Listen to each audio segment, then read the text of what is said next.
Admiral James Stavridis, and General Kip Ward.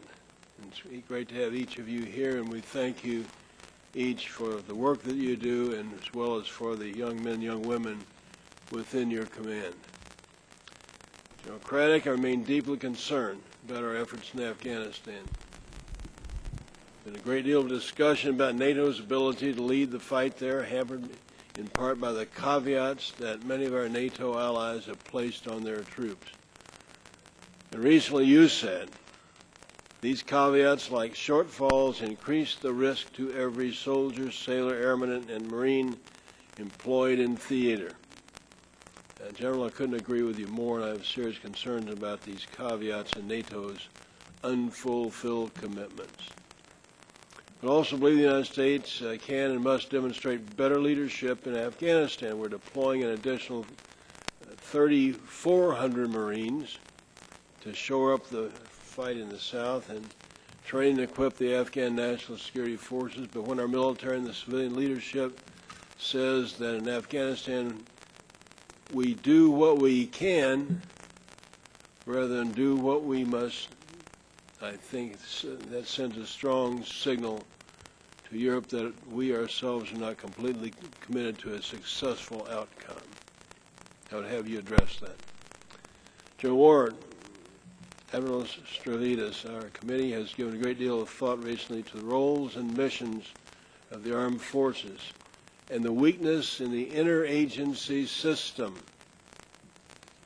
And note that both you and your commands are undertaking groundbreaking work to integrate the interagency partners. I commend you for that, and I hope we will hear something more from each of you on that. Combatant commands, particularly SOUTHCOM, have excelled in providing short-term humanitarian emergency assistance after natural disasters. I'm interested in the example that SOUTHCOM and the emerging AFRICOM are placing on the promotion of internal security, trade, and economic prosperity within your areas of responsibility. Let me say a word about strategic risk. Our attention is so focused on Iraq. We're hard-pressed to devote the necessary attention to emerging security issues in other parts of the world. Within the last month, we saw a serious effort to topple the government of Chad in a brief but potentially serious border dispute between Colombia, Ecuador, and Venezuela.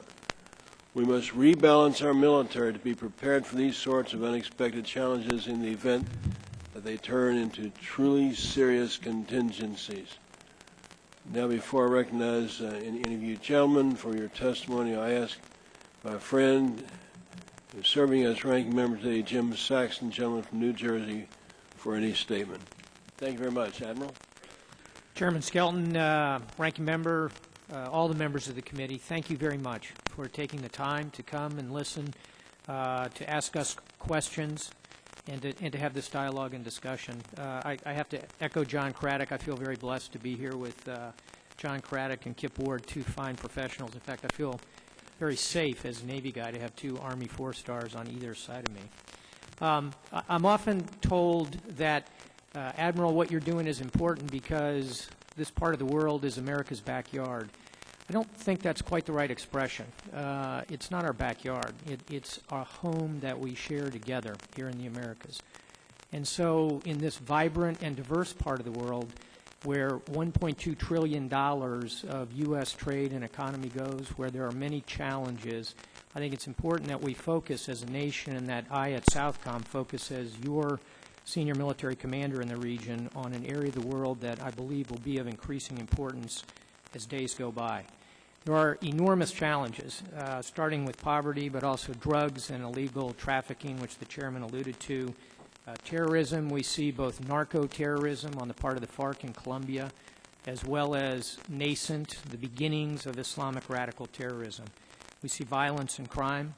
Cuba continues as a problem in that it is the last remaining dictatorship in the Americas.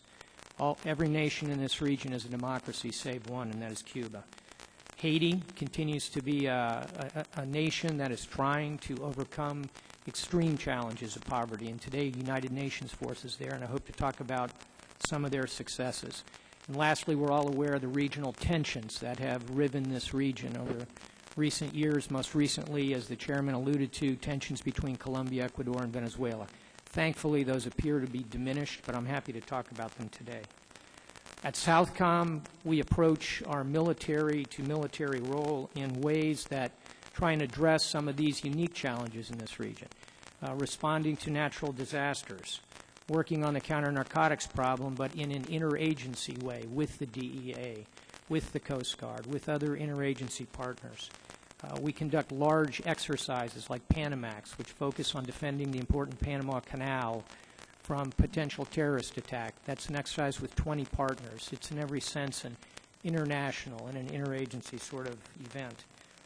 We were also very focused on human rights, and we have a large human rights division that works with partners throughout the region to try and inculcate good practices, and we work very hard at that. Finally, we focus at SOUTHCOM on issues of language and culture, trying to understand the region so we can better interact with our partners.